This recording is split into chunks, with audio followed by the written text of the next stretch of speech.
अंजलि बेटा, तू यहाँ अकेली क्यों बैठी है? क्या सोच रही है? मम्मी, मैं ये सोच रही हूँ, ये आज जॉब के लिए गए हैं, पता नहीं इनको मिलेगी या नहीं मिलेगी। मम्मी, कितने दिन हो गए हैं मेरे को यहाँ पर रहते रहते। मैं यहाँ पर रह तो रही हूँ, लेकिन अब मेरे को अच्छा नहीं लगता बिल्कुल भी यहाँ। क्या हुआ बेटा, क्यों अच्छा नहीं लगता? ये तेरा घर है बेटा, जरूर तेरे को इस बहू ने कुछ कहा होगा। नहीं मम्मी, मुझे भाभी ने कुछ नहीं कहा। आप ही बताओ मम्मी, मैं यहाँ पर कब तक रहूँगी? जब से इनकी जॉब गई है ये मेरे से ठीक से बात तक नहीं करते। अगर मैं इनको जॉब के लिए बोलती हूँ तो ये मेरे साथ ऐसा बिहेव करते हैं जैसे मैं इनके लिए बोझ बन गई हूँ। वो तो मम्मी, आप मुझे इतना कुछ दे देते हो, वरना मैं तो इनसे कुछ मांगती भी नहीं हूँ। इसलिए मैं सोच रही हूँ जॉब तो मैं कर नहीं सकती, क्यों ना मैं अपना कोई बिजनेस डाल लूँ। हमेशा आपसे थोड़ी ना कुछ मांगती रहूंगी मम्मी। मैं चाहती हूँ मैं खुद के 4 पैसे कमाऊँ। जब से इनकी नौकरी गई है ना मम्मी, ये बहुत टेंशन में रहते हैं। ये तो तूने बहुत अच्छी बात सोची है बेटा। वैसे क्या सोचा है बिजनेस करने के लिए? मम्मी, मैं ये सोच रही हूँ या तो कॉस्मेटिक का या कपड़ों का काम खोल लेती हूँ। हाँ बेटा, ये दोनों काम तो बहुत अच्छे हैं, लेकिन कोई भी बिजनेस करने से पहले पैसा चाहिए ना। बेटा, तू पैसे कहाँ से लेकर आएगी? दामाद जी के पास है इतने पैसे? अरे मम्मी, कैसी बातें कर रहे हो? अगर उनके पास इतने पैसे होते तो मैं यहाँ पर थोड़ी ना बैठी होती। अरे मम्मी, पापा को कहो ना, पापा देंगे मेरे को पैसे। बेटा, तेरे पापा के पास इतने पैसे कहाँ से आए? बिजनेस करने के लिए तो ज्यादा पैसे लगते हैं ना। देखा मम्मी, कर दिया ना आपने मना, 1 मिनट में पराया कर दिया ना आपने। मेरे लिए आप लोगों के पास पैसे नहीं हैं और अपने बेटे के लिए पापा जमीन देखते फिर रहे हैं। वो तो बेटा गांव वाली जमीन बेचती ना, उसके पैसे हैं। तेरे भाई का भी देख कब से काम बंद पड़ा है, घर में 1 रुपए की भी आमदनी नहीं हुई है, इसलिए तेरे पापा रोड पर कोई जमीन देखते फिर रहे हैं। अगर रोड पर कोई जमीन मिल जाएगी तो तेरा भाई भी कोई बिजनेस कर लेगा। मम्मी, वही तो कह रही हूँ मैं। पापा को अपने बेटे की तो दिख गई, लेकिन 3 महीने से दामाद बेरोजगार बैठा है, दामाद की नहीं दिखी बिल्कुल भी। मैं भी तो आप दोनों की ही औलाद हूँ। जैसे भाई ने इस घर में जन्म लिया है, मैंने भी तो इसी घर में जन्म लिया है मम्मी। भाई का काम नहीं चल रहा तो पापा ने गांव की जमीन बेच दी, और बेटी इतने दिनों से यहाँ घर में बैठी है, एक एक पैसे के लिए परेशान है। बेटी की कोई चिंता नहीं है। वो आपकी बहू दूसरे घर से आई है, वो इस घर में इतने हक से रहती है, वो इस घर को अपना कहती है। मैं इस घर की बेटी होकर इस घर को अपना नहीं कह सकती। बेटे के लिए तो घर बार जमीन जायदाद सब कुछ, और बेटी के लिए कुछ भी नहीं। कितनी मेहनत करके 1-1 रुपया जोड़ के आपने कितनी मेहनत से ये घर बनाया है। किसके लिए? अपनी बहू के लिए। बेटे का तो नाम है मम्मी, ऐश तो आपकी बहू करेगी। यहाँ आपकी बेटी जिसे आपने जन्म दिया, वो तो 1-1 रुपए के लिए तरस रही है, और वो दूसरे घर से आई लड़की यहाँ पर अपना हक जमा कर बैठी है। आज तक लाई है वो अपने मायके से कुछ। वाह मम्मी वाह, पूरी जिंदगी की मेहनत की कमाई आप अपनी बहू को सौंप सकते हो, लेकिन अपनी बेटी को कुछ नहीं दे सकते। बस अंजलि, सब समझ में आ गया है मुझे। आने दे आज तेरे पापा को, मैं बात करती हूँ उनसे। जमीन के पैसों पर मेरे दोनों बच्चों का हक है। अरे तुम दोनों का दिमाग खराब है क्या? कैसी बहकी बहकी बातें कर रही हो? दिमाग खराब तो आपका हो गया है, बेटे की ममता में पागल हो रहे हो। 3 महीने से दामाद जी घर पर बैठे हैं। क्यों बैठे हैं फिर? गलती है उनकी। अरे एक नौकरी नहीं मिली तो दूसरी देखनी चाहिए। देख सुनीता, कोई भी काम हो मेहनत लगती है। दामाद जी इतने पढ़े लिखे हैं, समझदार हैं, और उन्हें तो कहीं भी अच्छी से अच्छी नौकरी मिल जाएगी, लेकिन हमारा बेटा इतना समझदार नहीं है, और ना ही उसको इतनी अच्छी कोई नौकरी मिलेगी। इसलिए भागता फिर रहा हूँ मैं, ताकि उसके लिए कोई काम धंधा बनवा दूँ। मुझे ये बता दो, इसका कोई हक नहीं है क्या?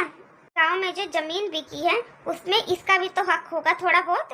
अंजलि बेटा देख, तेरी माँ तो पागल हो गई है, तू समझा इसे कुछ। देख, जब हमने इसकी शादी करी थी उस टाइम दामाद जी कितना अच्छा कमा रहे थे, तो अब भी कोई परेशानी नहीं है। बुरा समय तो सबके पास आता है, आज नहीं तो कल देखना दामाद जी को बहुत अच्छी नौकरी मिल जाएगी। और अंजलि बेटा, तू यहाँ रह आराम से, तेरे को यहाँ कोई परेशानी नहीं होगी। कब तक पापा, कब तक रहूंगी मैं आपके बेटे के घर में? क्योंकि आज आपने ही ये साबित कर दिया कि ये अब मेरा घर नहीं है, मेरी शादी हो चुकी है, मैं पराई हो चुकी हूँ। बस अंजलि, तुझे उदास होने की कोई जरूरत नहीं है, बस बहुत हो गया। जो जमीन के पैसे लेकर आए थे ना और जो घर में रखे हैं, उसमें से 20 लाख रुपए दो मेरी बेटी को, वरना अंजलि के साथ साथ मैं भी इस घर को छोड़कर चली जाऊंगी।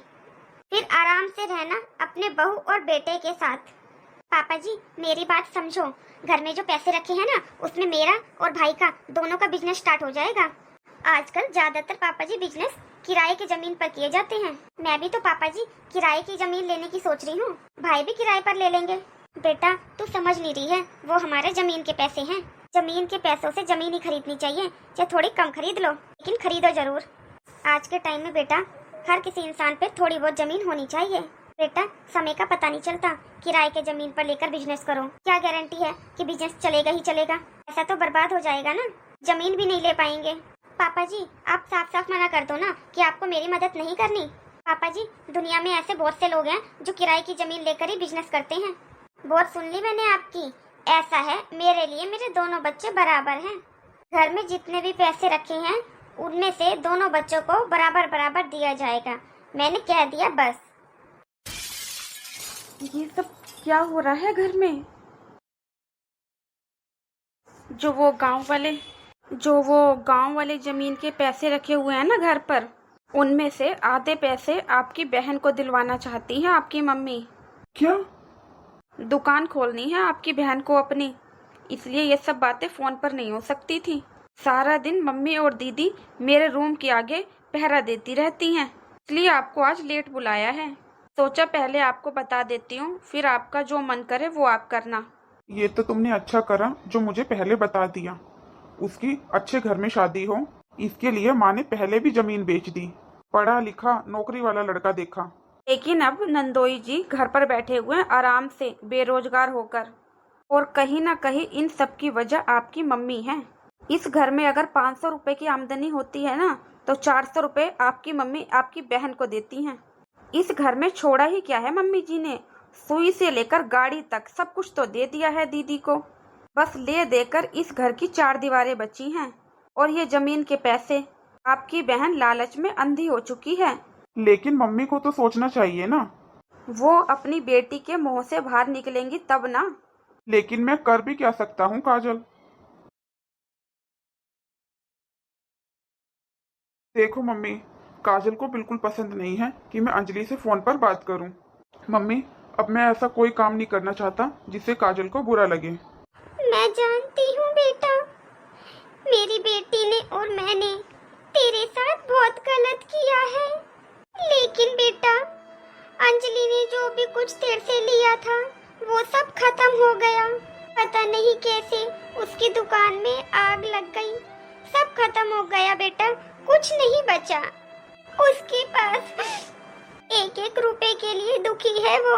दामाद जी ने काम धंधा सब छोड़ दिया, सारा दिन शराब पीते हैं।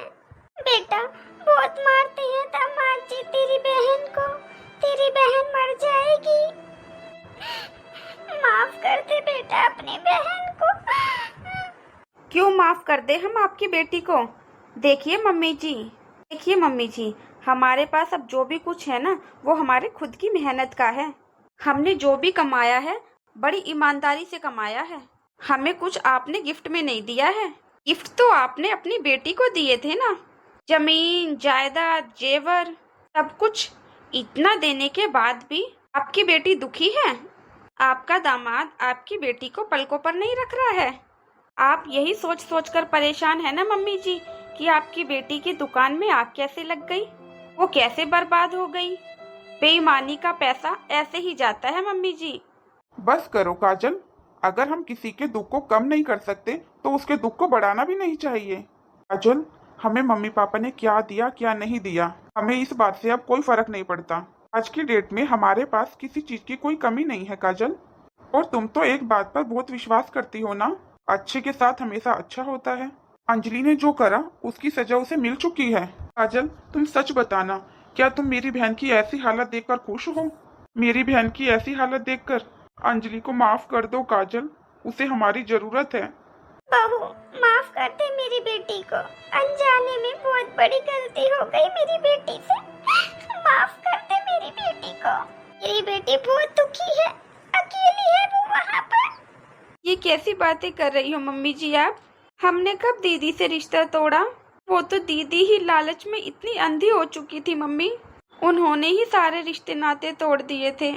उन्हें ही किसी रिश्ते नाते की जरूरत नहीं थी मम्मी।